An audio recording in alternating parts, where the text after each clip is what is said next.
Hey guys, so I thought I would take this time to go ahead and update some of the videos. And so here we are. Looking at number 5.2, this is the sum and difference formula. And I do think that this is going to be a section that you guys do okay with. Not really going to have much problem with it, especially because you're going to have formulas that you're going to be allowed to use and have access to on the test. But if you didn't, you would have to go through all of this to derive that formula that we get to use down here that you can't even see. It's right there. So from here to here, and I've got that up as far as I can go, I think. But yeah, that's a long proof. Okay, so we're going to go ahead and get started on the examples though. Okay, so the sum and difference formulas for cosines and sines look like this, right? So the cosine has a pattern, and then this sine, sum and difference, has a pattern. And these can be found on the back of your unit circle reference sheet. It's right here, okay? So you've got the sine, and then you've got the cosines here, and then we'll talk about tangents here in a second as well. All right, so looking at the cosine, we have cosine of alpha plus beta is equal to cosine alpha times cosine beta minus sine alpha sine beta. So when it's cosine, we have the two trig functions together, and then it's the opposite operation between the two functions. Sine alpha plus beta is equal to sine alpha cosine beta plus cosine alpha sine beta. So we switch the trig functions with the variable. All right, so now the first four questions, and there's more than that, but I know those first four questions are just like this with the cosine, but it's going to be pretty much the same thing as it is with the sine. So looking at example 1 and 2, and let me see if I can get this so that it displays. I'll try and get it all in there. Okay, so we have the formulas right here. This is cosine of 90 degrees minus 60 degrees. This one is in radians, the 5 pi over 4 minus pi over 6. It does not matter which one you have. So cosine of 90 minus 60 tells me I am going to use this particular form. So then my alpha is 90 degrees, and my beta is 60 degrees. And then that's going to give me cosine of 90 degrees, cosine of 60 degrees, plus sine 90 degrees, and then sine 60 degrees. All right, so then now I have to go and look at my unit circle for those values. Okay, so cosine of 90 is going to be 0. Cosine of 60 is 1/2. Sine of 90 is 1. And sine of 60 is root 3 over 2. Okay, so now I'm going to go ahead and simplify this. Anything times 0 is just 0. 1 times root 3 over 2 is root 3 over 2. So 0 plus root 3 over 2 is equal to root 3 over 2. And this would be the answer. Okay, now looking at example 2, we have cosine of 5 pi over 4 minus pi over 6. Okay, so then this is my alpha, this is my beta, and again, I'm finding the difference, so I'm going to use the formula that's in the difference form. So then that gives me cosine of 5 pi over 4 times cosine of pi over 6 plus sine of 5 pi over 4 and then cosine pi over 6. Okay, we go back to the unit circle, and we're going to use this to find those values. So cosine of 5 pi over 4, 5 pi over 4 is down here. Cosine is negative root 2 over 2. Cosine of pi over 6 is root 3 over 2. Sine of 5 pi over 4 is negative root 2 over 2. And then cosine of pi over 6 is root 3 over 2. Whoops, that's a typo. That should be sine, huh? And I said typo, but it's actually a handwriting error. Okay, so sine of pi over 6 is 1/2. I thought I'd get out of here without making a mistake. That's what I get for thinking. All right, so now we just simplify this. And we've got negative root 2 times root 3 is going to give me root 6 all over 2 times 2 is 4. Plus negative root 2 times 1 is negative root 2. 2 times 2 is 4. These have the same denominator, so we're going to go ahead and keep the denominator of 4. And then we've got negative root 6 plus a negative root 2. So you can see it like this, and then there's other times where you'll see it where they have the negative out front, and then they have root 6 plus root 2. I'm not a fan of expressing it that way because it's a little bit misleading. If you want to do it that way, just make sure you put parentheses around it. Okay, moving on to example 3. And this one is going the opposite direction. So we are being given the expanded form and we want to write it as the condensed form. So looking at the problems that this corresponds with, this is going to go with like 5 and 6, or 5 through 8 actually.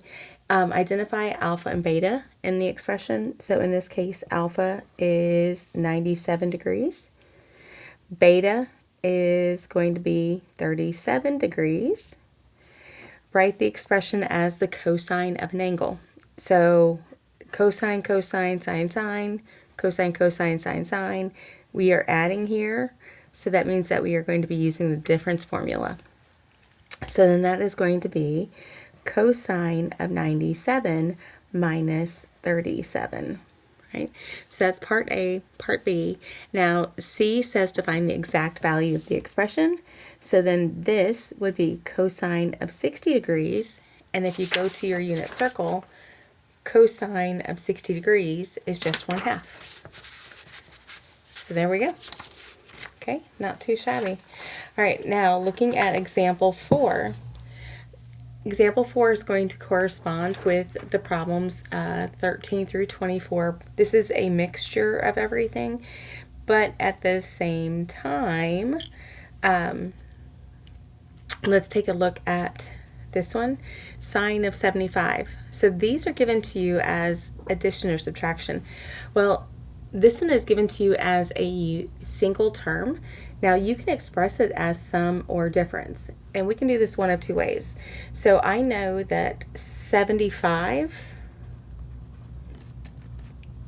is equal to 30 plus 45, or we could do, let me see, let's see, 120 minus, no, that won't work.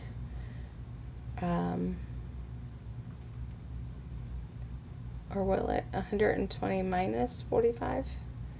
Yeah, so 120 minus 45.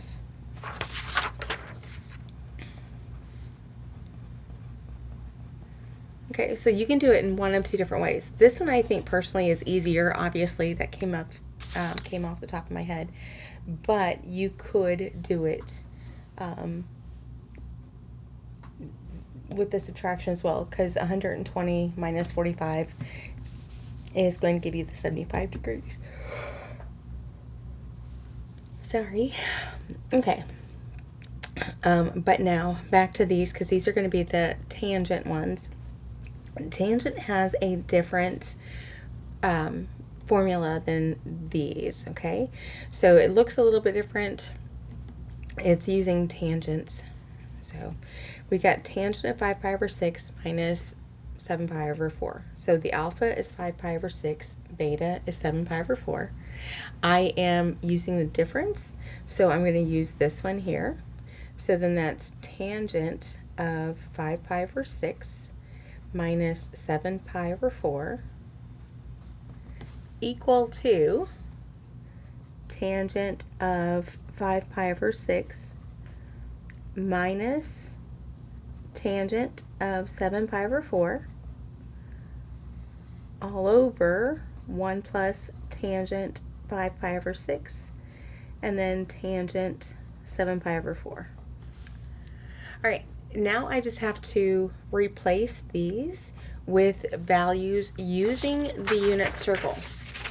So looking at the unit circle, and we don't have the tangent values on there, but I know that tangent is sine over cosine, which is the same as pi over x. So then looking at tangent of 5 pi over 6. Well, 5 pi over 6 is over here. So that's going to be 1 over negative root 3. So we have 1 over negative root 3 minus tangent of 7 pi over 4 is going to be negative root 2 over 2 over negative root 2 over 2, which is just going to be negative 1. And then I have 1 plus this value, which is going to be the negative 1 over root 3. And then tangent of 7 pi over 4 is negative 1, so negative 1. Okay, so now I need to simplify this. All right, so the very first thing I notice is that there is a root 3 in everything. So I'm going to multiply both the top and the bottom by a root 3 to get rid of that in the denominator. So then this is going to give me negative 1 minus a negative makes that positive. This gives me root 3. And then I have root 3 times 1. And then I have a negative times a negative, so it makes that positive. And then root 3 times 1 over root 3 is going to give me just 1. And so now I have negative 1 plus root 3 over root 3 plus 1. Now, technically, we are not supposed to have radicals in the denominator, so I would need to rationalize this, okay?